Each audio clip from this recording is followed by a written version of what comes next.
All right, buckle up. It is here. This is the first show of 2025 49ers training camp, and we've already got a little bit more drama brewing, or as Kyle Shanahan would like to term it, business. But, well, that validates Business 101. Here's the article up on the San Francisco Standard, as you can see in the headline.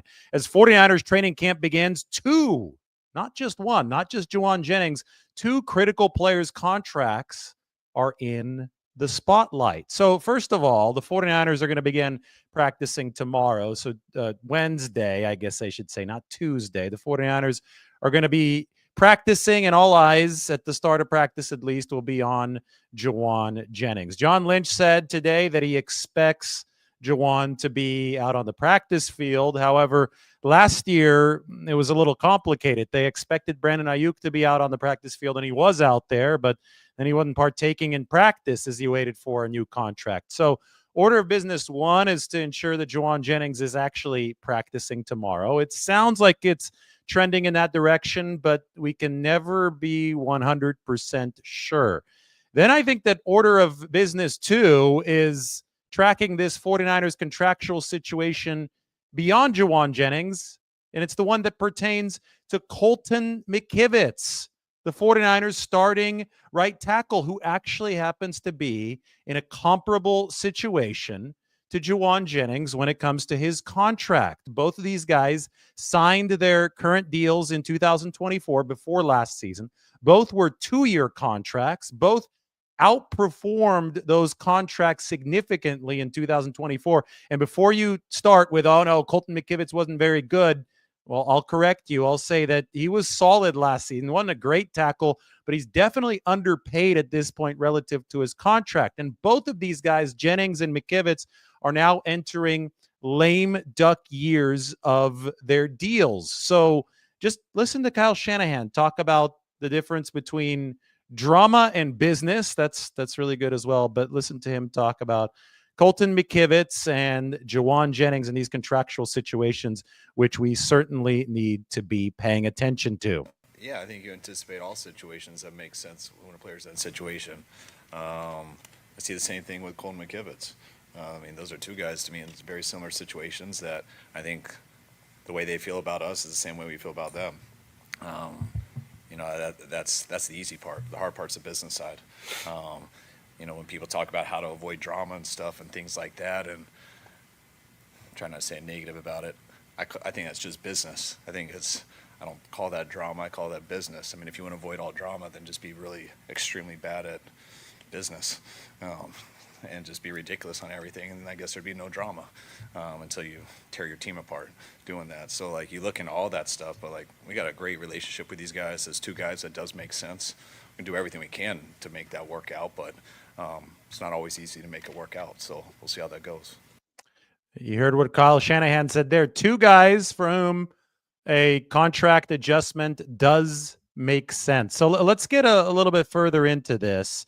I wrote about it up on the San Francisco Standard. You have the article right there. It's actually linked in the description. Go ahead and check that out. Everybody, you have some homework here at the start of 49ers training camp. Turn on your notifications here on YouTube. Like, do that right now. You don't even have to leave the website. Just hit the notification bell, subscribe, do all that.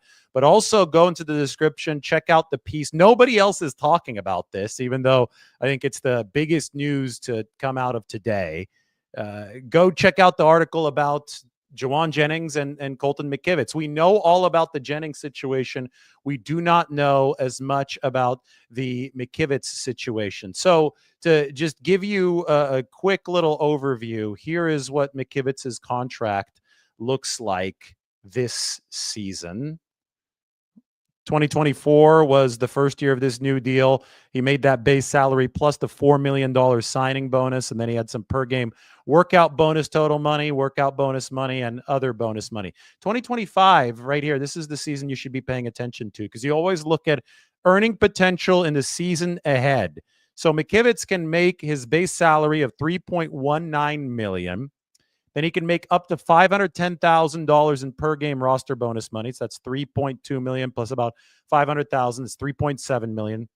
Plus about $150,000 in workout bonus money and $650,000 in incentive money. That all adds up to something between, boy, I'm not very good with math, but I did write it in my article. So let me cheat here. Let me go down, and that adds up to 4.5 million. 2.1 million of that is guaranteed. For reference, let's go to the pay list of tackles, right tackles specifically, in the entire NFL, and look to see where that would rank. Okay, here you go. You've got average per year. We're going to sort by average per year.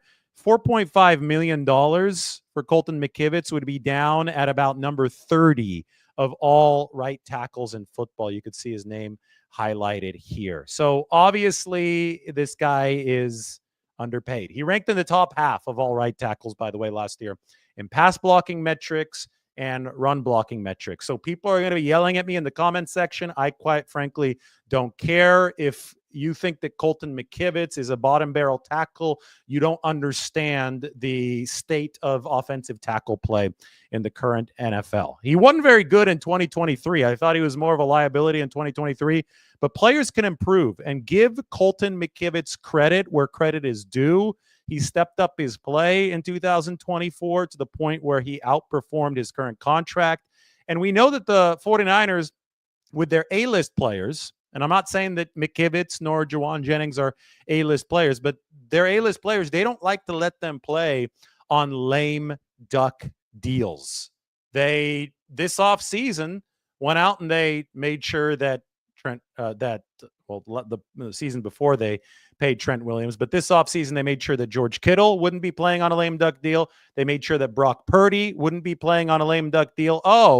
And they made sure that Fred Warner would have his contract renewed with 2 years still left on the deal. So we know that the 49ers are doubling down financially on A-list players.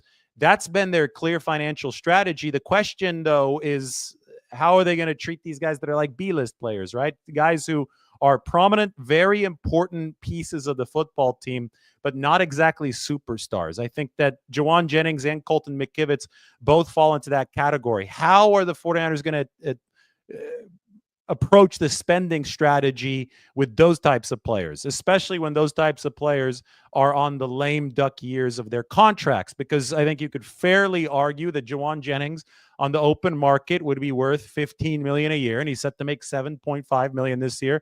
And you could probably fairly argue that Colton McKivitz on the open market would be worth probably $15 million a year as well. Maybe something even above that, $15 to $20 million a year when you look at where the tackle market is now. I mean, heck, look at Mike McGlinchey. He's at $17.5 million per year, and Colton McKivitz has outperformed him ever since Mike McGlinchey signed with the Denver Broncos. There just is a shortage of good offensive linemen in this league. The proliferation of really strong edge rushers has outpaced the proliferation of really good offensive linemen. So you're constantly looking for somebody who's at least competent. That's why the price has driven up. Somebody like Jalen Moore, 49ers backup to Colton McKivitz and Trent Williams. He signed with the Chiefs for $15 million annually, and he didn't even have a lot of playing time under his belt. So it stands to reason that Colton McKivitz is going to hit free agency when he does hit free agency this next year. If the 49ers can't find a way to extend him, stands the reason that he's going to command a solid chunk of change, probably even bigger than the money that Jalen Moore was able to command from the Chiefs, which means that he probably, I'm talking about Colton McKivitz now, wants something a little bit sweeter from the 49ers this year. Same boat for Jauan Jennings. And Kyle Shanahan himself said that it's a tricky situation, and the 49ers are going to look to address it as deftly as possible. Now, in an ideal world, both of these guys, Colton McKivitz and Jauan Jennings, show up, play ball for San Francisco. I would expect both of those things to happen tomorrow. And this gets resolved in good faith between both sides over the course of training camp. Of course, the Jennings situation has been more publicized. Of course, we had John Lynch talking about it today. He said that he expects or anticipates Jauan Jennings to be on the practice field But, there's different things that a player can do on the practice field. He can stand there and watch like Brandon Ayuk did last year, or he can actually participate. The 49ers did make a signing today, which might be related to the Jauan Jennings situation. It definitely is related to the Ricky Pearsall situation, because there's good news on Ricky Pearsall for the fans. He's probably only going to miss 3 practices here at the start. So the whole pup thing that everybody was freaking out about is not a long-term thing.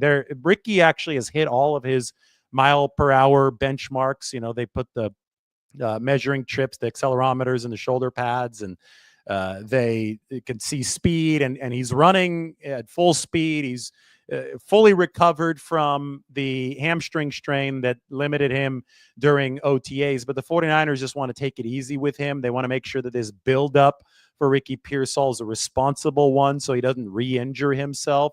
So in general, good news on the Ricky Pearsall front, but everybody seems to be overreacting to the Equanimeous St. Brown signing. The 49ers brought him in after working out 6 wide receivers on Monday. The reason they brought him in is simple. I mean, this is a camp body addition. Equanimeous St. Brown has not caught a pass since 2023. He's not caught more than 10 passes since 2022. He is going to turn 29 years old then of September. Athletically, really impressive receiver, but he's been around for a while, and his career has definitely slowed down. But this is a 6'4" guy, a strong guy who also ran a sub-4.5 40, a good vet in the NFL. Kyle Shanahan today explained you need to have a certain amount of wide receivers to credibly go through an NFL training camp. Shanahan always wants to have 12 healthy guys. That would be preferable, to have 12 healthy wideouts operating through these training camp practices. Well, through the first 3 practices at least, you're not going to have Ricky Pearsall. You definitely aren't going to have Brandon Ayuk, because he's not going to be back until the 49ers hope the first half of the season. So for the first 3, with minus Ayuk, minus Ricky Pearsall, you were down from 12 to 10. 10 for Kyle Shanahan is the bare minimum with which to comfortably run a training camp practice. And even that isn't comfortable, because if one guy gets hurt, you're down to 9, and 9, you're in a big time danger zone. Then you're overextending other wide receivers. And when you overextend receivers, that can lead to injuries further down the road. So the 49ers want to maintain this at above 10 wideouts in the room. Therefore, they worked out 6 of them, and they signed Equanimeous St. Brown. It is not any bigger or smaller than that. A lot of people were trying to headline with this earlier today. This was not the headline earlier today. The headline earlier today was Kyle Shanahan bringing up Colton McKivitz at the press conference. That's the thing that we really, really can't ignore. Anyway, there's a lot more to go through. Kyle Shanahan talking about business versus drama. Don't confuse business with drama. I know in the headline I say more contract drama beyond Jauan Jennings. That's a little nudge at Kyle Shanahan today. I talk about business one-on-one all the time, because 49ers fans especially seem to make things overly dramatic. Drama here, drama there. Well, Kyle Shanahan pointing out that the only reason that there are situations like this is because the 49ers actually have to play business hardball in them. If you just give every single player exactly what they want at every single juncture, your team is very quickly going to go into salary cap hell and dissolve. So you might avoid drama for a certain period of time, but you do actually have to negotiate. You do actually have to find what's best for the team, and then ultimately land on a compromise that works for both the player and the team. Sometimes it is a tough needle to thread. The 49ers aggressively found a way to thread the needle with their A-list players this offseason: Brock Purdy, George Kittle, and Fred Warner. But now, as training camp starts, they're going to be trying to thread that needle with some B-list players, namely Jauan Jennings and Colton McKivitz. So Kyle Shanahan doesn't want you to confuse business with drama. Don't get Kyle upset. Today, I thought that was an epic answer from Kyle today. Anyway, other stuff happening today. Just, this is the first press conference with Kyle Shanahan and John Lynch. So you delve into some thematic things with the 49ers team heading into this year. This is kind of an overarching one. I know that we had some of the injury updates and mostly good news on that front for the 49ers. The ACL guys all expected back in the first half of the season, although there's no firm timeline on that yet. The other guys expected back at some point during training camp. I could delve further into that in a little bit. But, I just found it very, very fascinating to hear Kyle Shanahan talk about the youth of this 49ers team and what he thinks of the roster relative to his other seasons as the 49ers coach entering the first practice of training camp, because this is when the good stuff truly starts. And Shanahan went as far as to say that this is going to be the year with the most available 53-man roster spots. So legitimately available for competition, up for grabs, since 2018. He also said that rookies will have the most opportunity to make a splash for the 49ers since 2019. We are now in 2025. Now, before people freak out, 2019, when rookies last had a great opportunity to make an impact, went really well for the 49ers. A rookie named Nick Bosa did big things for San Francisco. A rookie named Deebo Samuel did big things for the 49ers. A rookie named Dre Greenlaw did very, very big things for the 49ers in that 2019 season. So Kyle Shanahan talked more about the rookies and the roster turnover challenges of this 2025 season. Let's delve into some of Shanahan and Lynch's comments. One, I think we got a lot of good vets, who have established themselves in their league. I mean, I can go over numbers, but no, there's not many people in this league better than Fred and better than Nick. Love what Demo's done here these last few years and the vet he's become. But yeah, there's a chance we could have 6 rookies or 6 new guys starting. There's a chance we could have 8. We'll see how it plays out. And anytime you say that, that's different. That is a different team. That is a different side of the ball. And so that does take some time. That's why I'm so excited to get started with camp so we can start working that we got a really good head start in OTAs. When you have a young defense like that, you think of 6 out of our first 9 games are on the road. I know that'll be a huge challenge for them. But I think we have the capability with some of the veterans that we've had here, some of the new guys that we've added, some of these vets we've brought in to create some competition with these new guys. That as long as we keep getting better throughout the year, I think we have a chance to turn it into a real good defense. So the headline and quote there is Shanahan thinks that 6 to 8 newcomers are potentially going to start for the 49ers. So we can pop open the depth chart on the screen, just see who Kyle Shanahan might exactly be talking about, because this is going to translate directly into the first training camp practice tomorrow, right? We're going to be able to start to identify some of these battles. Now, I will preface this by saying that the 49ers cannot, by NFL rule, put pads on until practice number 5. Okay, so they're going to practice in a block of 3, Wednesday, Thursday, Friday, no pads, day off Saturday. Then there'll be a day coming back on Sunday without pads again. The pads are not going to come on until Monday. So we're not going to have any firm opportunity to move in some of these battles until Monday. So everybody be patient about that. But given what Kyle Shanahan just said about the newcomers, about some of these rookies, we can now look at the roster. And he was talking about 6 to 8 newcomers taking starting spots. So starting spot is going to be in this first column right here. Newcomers are going to be either veteran free agents who are highlighted in teal or rookies who are highlighted in green. So Shanahan said 6 to 8. Let's see how many I have on my depth chart. I have Luke Farrell. That's a veteran addition for the 49ers. That's 1. And then I have 3 defensive linemen here. It's CJ West, Alfred Collins, and Michael Williams. That is 2, 3, 4. And then I have Nick Martin at one of the linebacker positions. That is 5. And then I have Upton Stout. That is 6. Now, even if Stout is not one of the starters, I think Trey Brown, who's also a newcomer, free agent, has a chance to be one of them. So that would remain 6 for the 49ers. Now, Jason Pinnock, the safety, he's probably going to start in place of Malik Mustafa to begin the season. So that's up to 7 newcomers at starters for the 49ers. And if they're counting Bryce Huff as a starter, and I think it'd be fair if you did, since he's going to be playing in crucial nickel package situations, pass rushing situations, I guess I should say. That is 8. It is 8 starters for the 49ers who were not on the roster last year. So big time roster turnover for the 49ers. I've already cited some of the statistics.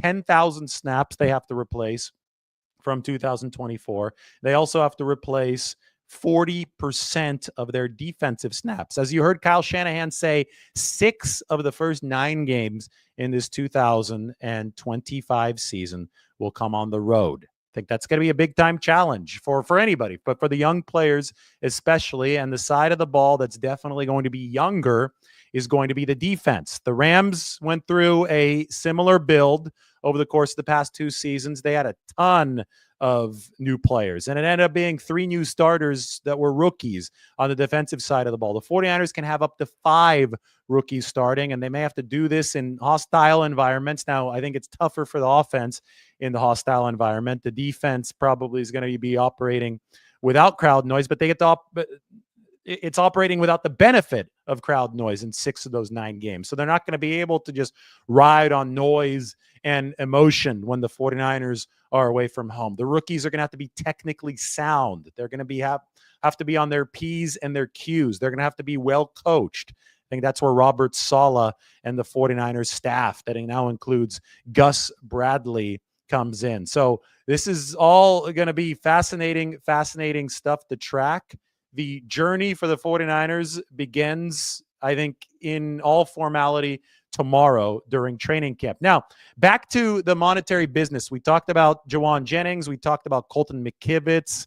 I call it contractual drama in jest because Kyle Shanahan had his whole talk about drama today and business, but it definitely is business that the 49ers are working on with Jennings and McKivitz. They finished another piece of business not all too long ago with Alfred Collins, the 2nd-round pick who signed his rookie deal, 4 years, $10.3 million. And this is fascinating because we got a behind-the-scenes look into how the 49ers got this done. Remember that they were the first of all these teams to begin the flood of 2nd-round contracts. There was that crazy impasse regarding guaranteed money. So how did the 49ers get it done? Well, let's listen in to John Lynch. I don't think there was pressure, Jennifer. That was a weird deal, and that like the whole 2nd round hadn't moved, and you can sit back and you can wait, or you can. And I just asked our guys, Brian Hampton, like, go call everyone in the league and let's get an estimation where this thing's going to break, and does it benefit us to be not first because some guys had signed, but does it? And at the end of that process, the recommendation from them was let's go ahead and get this thing going. And Alfred had worked really hard after not being able to participate in OTAs and getting himself in really good condition. He didn't want to lose, so he was extremely motivated. And I think I was really proud of our guys and his side, Nicole Lynn and Alfred, and coming together and kind of triggering the 2nd round. And I think we ended up in a good place for everyone. So John Lynch had Brian Hampton, who's now been promoted to assistant general manager, but he's long been the 49ers salary cap specialist. He had him call every single one of the other 31 teams in the NFL to see exactly where they'd be as far as guarantees for these 2nd-round picks, because it was in the interest of everybody to get this moving along. Up until last week, up until the 49ers and Alfred Collins reached agreement on a deal that featured 88% of fully guaranteed money, only the Browns and the Texans had signed their 2nd-round picks, and both of those guys were at the very top of the 2nd round at 100% fully guaranteed. The 49ers had Alfred Collins, who was at number 11, pick number 43 overall of that 2nd round. So the 49ers said, well, this guy's not going to get 100% fully guaranteed. It'll probably be a high amount. Last year, the number 11 pick of the 2nd round got a 78% fully guaranteed deal. But the 49ers had to set some precedent, and John Lynch wanted to gather enough information from around the league. How is everybody else thinking, to see, is it better if we are proactive about this, or is it better if we are reactive about this? And based on the phone calls that Brian Hampton made to the rest of the league, the 49ers came to the conclusion that it'd be better to be proactive. And they put out the deal, were willing to sign their half of the deal that guaranteed 88% of Alfred Collins' contract. As you've seen, the Seattle Seahawks later signed Nick Emanwuri, who's the third pick of that second round, for 100% guaranteed. So the sliding scale for the 49ers, it came down all the way to that number 43 or number 11 of the second round. It came down about 12% in what? 8 picks or so, because picks number 1 through 3 were 100% guaranteed. It ends up looking like the 49ers got a very solid deal on Alfred Collins by being proactive. It looks like it ended up being the right call for the 49ers to be proactive. And it's been an offseason. Again, we have to emphasize this. They've been proactive with most of this business, with Brock Purdy, with George Kittle, with Fred Warner. They were first amongst this cluster of teams with Alfred Collins and this weird second-round pick logjam. And now we're buckling up for the finish of all this business, which is, again, stretching into training camp. And that's going to be Jauan Jennings. And we can't ignore the Colton McKivitz question. The 49ers have paid A-list players. They have paid draft picks and all of the draft picks. And now we will see what they do with those players that are kind of wedged in the middle here, right? The B-list players who it's tough to find that exact spot for them in the 49ers structure financially because they've outperformed bargain rate contracts. They're not quite superstar players, but they're definitely extremely important to what the 49ers are trying to accomplish here in the 2025 season. All right, what do we have next? We've got a lot of content from Kyle Shanahan and John Lynch today. How about the second-year 49ers players? Because this is something that's often overlooked. Everybody's always talking about the rookie class, the rookie class, the rookie class. Well, there are players who are now veterans, but we can't just like blindly classify them as veterans. The 49ers saw good performances from their rookies in 2024. Doesn't necessarily mean that they're going to be great players in 2025. In fact, the 49ers now say they cannot afford a sophomore slump for obvious reasons, because they already are based on so many young players this season. Here is the comment from the 49ers Brain Trust. It's one of the most important things. I mean, I think the most obvious thing is how many rookies we're going to be dependent on this year, especially when you look at the defensive side. We hope we are. But that goes hand in hand with the second-year guys. Guys that came in here and did a hell of a job in their first year. Guys like Renardo, guys like Ricky, Garindo. You got Mustafa, who will be back sometime during the season. But it's huge for those guys to take a second step. I mean, you talk about the sophomore slump a lot, and we're not in a position that we can afford that. So we're dependent on those guys to not have a sophomore slump. And, I mean, I see it the same in some third-year players who haven't. I mean, guys like D. Winters and stuff. He got some playing time a little bit more last year, and he can't take a step back. We need all these guys to take a step forward. And I talk about second-year players. I have the same for the rookies, but I'll go to our vets also. Like, our vets need to take a step forward. Anybody here, I mean, it's a cliche thing, but you're getting better or worse. You're not staying the same, and I want to make sure I'm getting better. I want to make sure every player on our team's getting better. One of the players that we're going to be talking a lot about as far as jump or preventing regression from year 1 to year 2 is going to be Malik Mustafa, who posted a picture today that made it look really, really promising when it came to his recovery from an ACL tear. I was able to embed this picture up on the article, which is on the San Francisco Standard. There you have it. That's Malik Mustafa carrying some pads out. I think that's his helmet in his hand too, with the Guardian cap on top of it. No brace anywhere to be seen. Coach Yak over here says, something tells me he'll be back sooner than anticipated from his ACL injury.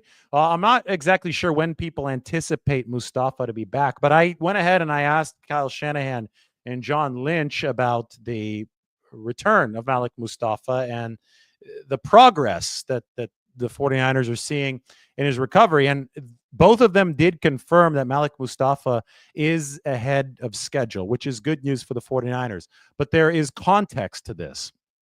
This is the second time he's injured that ACL. First time happened in college. And because of that, especially because of that, doctors are being very, very stringent with the timeline on Malik Mustafa. It's not like, okay, you're hitting the markers faster, we'll get you out onto the field faster. They are proceeding with an abundance of caution in this situation. So even with Mustafa, even with a picture like this coming out, it's not like they're planning to rush him back halfway through training camp.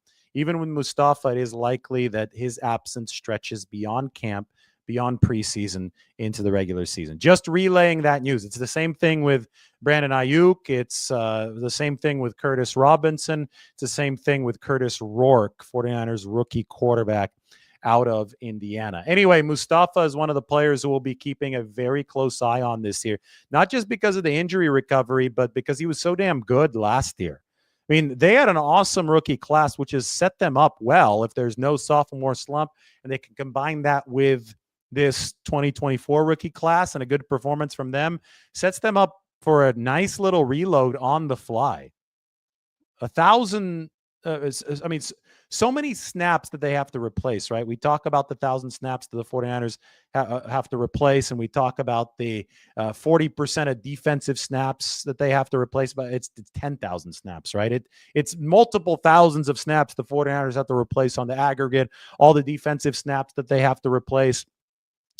They are in good position to replace those snaps effectively if they can stack successful rookie classes. The way that happens is 2024 proceeds into a productive sophomore year, and 2025 has a good initial foray. And that's what everybody is waiting and seeing right now. There's no way to know for sure how good this 2025 rookie class is going to be until they take the field. We're going to take a look at some really cool Brock Purdy and 49ers offense data. It's time to open it up to the analysis part of this show, because there's been good stuff coming out. Brett Coleman, raise your hand, by the way, say yes if you want Brett Coleman on the show, because I think it's going to happen at some point. He put something really, really interesting out today.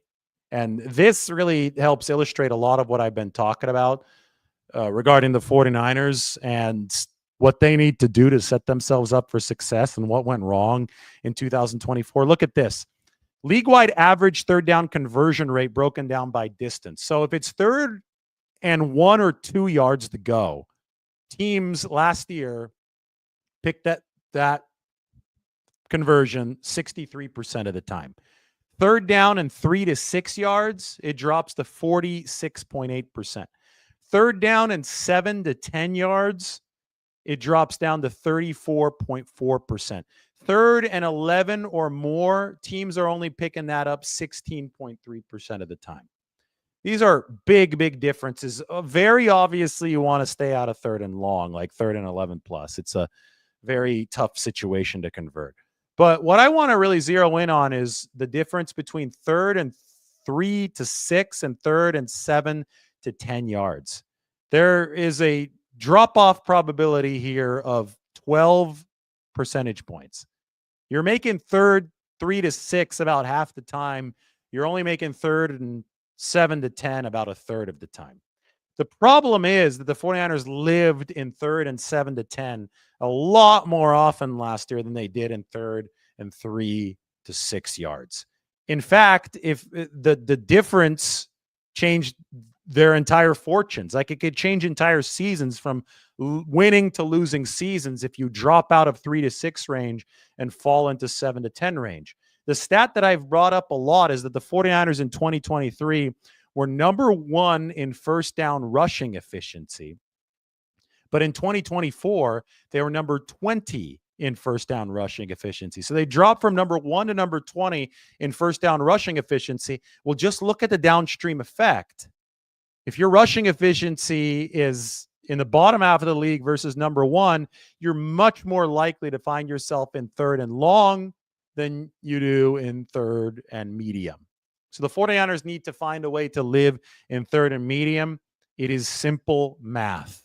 If you're converting or have a chance to convert your 3rd downs at a 12% higher rate well, you're going to be way more likely to be successful in many other facets of the game. Your drives are going to be longer, your defense is going to be more rested, and most importantly, you're going to set yourself up at a chance to score more points. I think Brett Coleman put that out there as a way to talk up Trey Hendrickson, who's in that contract dispute currently with the Cincinnati Bengals. But there's more. We've got, I think, some Brock Purdy stuff. I think Mike sent me some of this Brock Purdy stuff. I have to find it, though. We'll get it up on the screen here.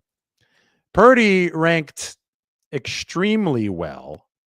Like, we're talking extremely well last year in terms of generating big plays.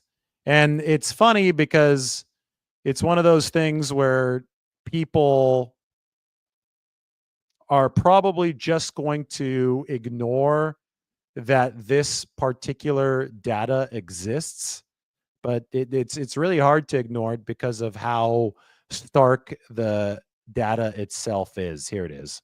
Jordan Love is at the very top of this. This is coming from the 33rd team. Highest percentage of plays going for 20 plus yards last season. Jordan Love at 10.3%, Brock Purdy at 10.1%, tied with Lamar Jackson and Jared Goff, both at 10.1%.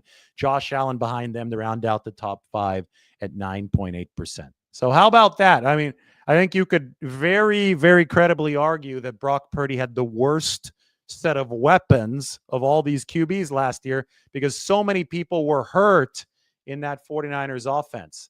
This is a very, very inconvenient stat for a lot of people who try to say that Brock Purdy is a game manager, or he's not an explosive quarterback, or he's not mobile, or he doesn't have a big enough arm.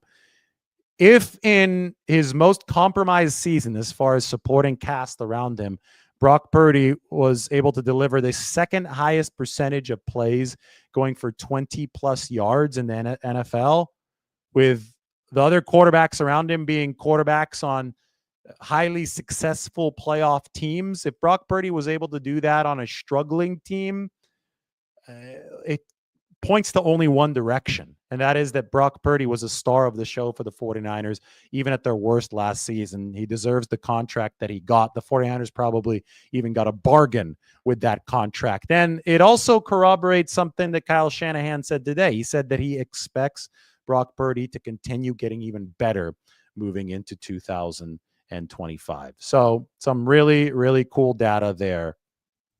No Christian McCaffrey, no Brandon Ayuk needed for Brock Purdy to finish number two of all quarterbacks in the 2024 season in the terms of percentage of plays going for 20 or more yards. All right, this is going to be the inaugural 49ers Q&A of this 2025 training camp. Let's have at it. I'm ready for you guys.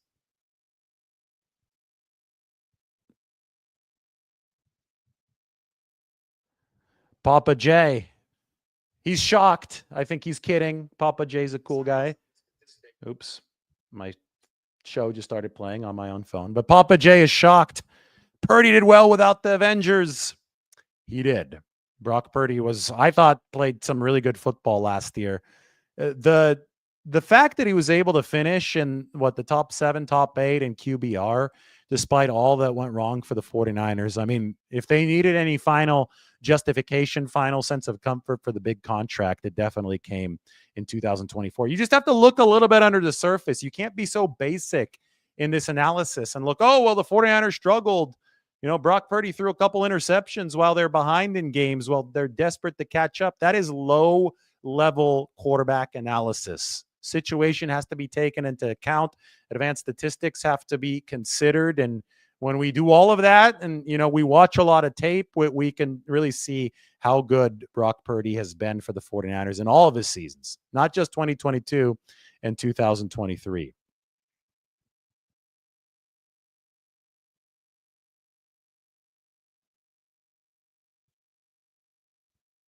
See, these are the type of stupid comments that keep this going.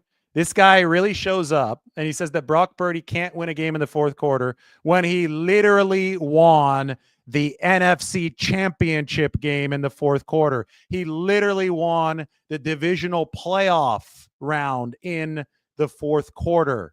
He has won multiple games in the fourth quarter. But for some people, reality doesn't matter. That's because they base things on feelings instead of facts. These people are losers. Focus on actual material facts. Brock Purdy has won playoff games in the second half. It has happened. Period. You can't run from that. No matter how badly you want to hate Brock Purdy, you can't run from the fact that he has won playoff games in the fourth quarter, and that is something that very few quarterbacks in the National Football League, like active quarterbacks in the NFL, there's a very small percentage of them that have actually done what Brock Purdy has done in the NFL playoffs, and that is pull games out with the QB at the helm down the stretch in the second half. And Purdy was able to do that for the 49ers in 2023. Yes, as Eric Gomes says, Purdy haters are delusional. It's not hard to analyze Purdy and quarterback play fairly. You just look at the facts. You don't use your feelings. And the facts for Brock Purdy are very, very clear. I can close with this one. Since he came into the league 2022, he's had the highest quarterback rating and the highest efficiency rating of all the quarterbacks. Number one, case closed. There is no debate among serious people on this topic. Is there a realistic chance that Mordecai beats out Mac Jones to be the second string quarterback? I don't think so. I think Mordecai will likely be the 3. I think the 49ers want the 3 on the 53-man roster. Beyond that, anything could happen. I don't think they want to carry only 2 quarterbacks, but I think they signed Mac Jones to be the number 2. And I think it's very, very likely that he ends up in that slot. What do I want to see tomorrow? Jauan Jennings, I want to see if he's on the field itself or on the sideline, which is technically part of the field too. I want to see if he's practicing. So that would answer the hold-in question that, today was asked at the press conference, and there wasn't a direct answer from John Lynch or Kyle Shanahan. So I'm interested in that. I want to see all the rookies. The pads aren't going to be on yet, so I'm not going to be all too concerned with how certain guys look. The 49ers are just going to be getting into the flow of things. So want to see how players just look physically, what the build looks like. Is everybody moving well? I want to see how many steps Christian McCaffrey has gained. Everybody talking about how Christian McCaffrey has lost a step. Well, what if he gains a step?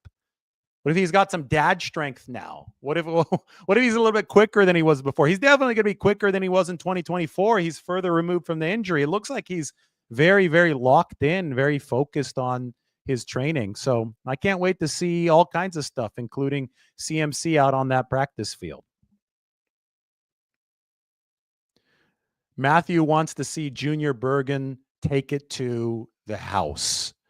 Well, it's not going to happen tomorrow. They're not going to be running punt returns live, but he did do that, 7 or 8 times in college, which was an FCS record. So Junior Bergen, record holder at Montana. Let's see if he could port his game to the NFL level. Fun fact, Junior Bergen says that his goal is to be an NFL Hall of Famer. He hadn't played a snap yet, hasn't made a 53-man roster, but he's got high aspirations. And, these to make it as far as he has, to get drafted in the NFL, I don't care if it was in the 7th round. There's something special about you. You have to have a mentality that shoots for the stars. So kudos to Junior Bergen for having his eyes set on the Hall of Fame. He's more accomplished than all of us right now as far as football goes, right? So Junior Bergen, let's see what he can do, because he's already done some special things on a college football field. He's got ambition, which I think you need to have. It's a cutthroat league. Remember that when training camp starts tomorrow. There are going to be 90 guys on rosters across the whole league, so 90 times 32. And a lot of those guys will not make the 53-man roster. You can take 90 minus 53, multiply that by 32. It's going to be a number in multiple thousands, right? Won't make final 53-man rosters. These are the best of the best in the whole world, and a lot of them are going to be de facto fired about a month from now. This is cutthroat stuff. This is the top level of professional football. And to make it in this dog-eat-dog environment, you've got to have the right mentality. I think you've got to have a screw loose, actually. To play special teams, you've got to have a screw loose in the NFL. It is dangerous stuff. It is competitive stuff. And we have the privilege of being able to sit here and talk about it. And a lot of people abuse that privilege, right? A lot of people abuse that because they're not athletic enough in their own right to be able to grasp how difficult this is. So they just go out there and they trash players and, trash coaches. I think it's a lot more fair and dignified to sit here and appreciate the level of football that we are going to be treated to, even if it's just practice over the course of the next few weeks, and actually acknowledge the sacrifice and the difficulty that goes in to the journey that these men are about to embark on. We have the privilege of sitting back and watching the pinnacle of football in the whole world, right? And the 49ers are one of the most talented, best teams in the NFL. We have the privilege of watching this team go to training camp. And I just, I pinch myself every day. I get to walk into the facility and I get to see this football happening at a high level, this competition happening at a high level. And I think that it deserves objective coverage. So on that note, if you want the objective coverage, you're fired up at this point, turn on notifications. We're going to have instant reactions after every 49ers practice. We might have instant reactions before the practices. There's going to be breaking news. We're going to have contractual stuff to talk about because you can't ignore the Colton McKivitz contract question, just like you can't ignore the Jauan Jennings contract question. So hit the notification button. Go check out the San Francisco Standard. The Standard is linked in the description. We'll try to put it into the comment section, pin it up there as well. If you sign up for both, you get a prize. If you sign up for channel membership, you have access to a video early that is perfect here for the start of training camp. I could go ahead and show you the YouTube page. So you could see here, we've got a whole heck of a lot of content you could see up on the YouTube page. Well, if you scroll down, or actually just go right here, this interview right here with Jim Cotta, that's members only. We already have over 100 of you who have watched it, but this is a really, really fun podcast style interview with Jim Cotta. I could even open it very briefly right here for you guys. He's worked with Dennis Rodman, Kobe, Shaq, Terrell Owens. Perfect stuff for the beginning of 49ers training camp. So you should sign up to be a member. You should sign up for the notification. So hit that notification bell. And of course, you should sign up for the San Francisco Standard, which is right here. This is the article. As training camp begins, two critical players have their contracts in the spotlight. Nobody else is talking about the Colton McKivitz situation. We can't only focus on Jauan Jennings. So I wanted to bring you the full breadth of information right here. All right, couple more 49ers questions because I think I want to go exactly 49 minutes. I think it only makes sense to start this at exactly 49 minutes.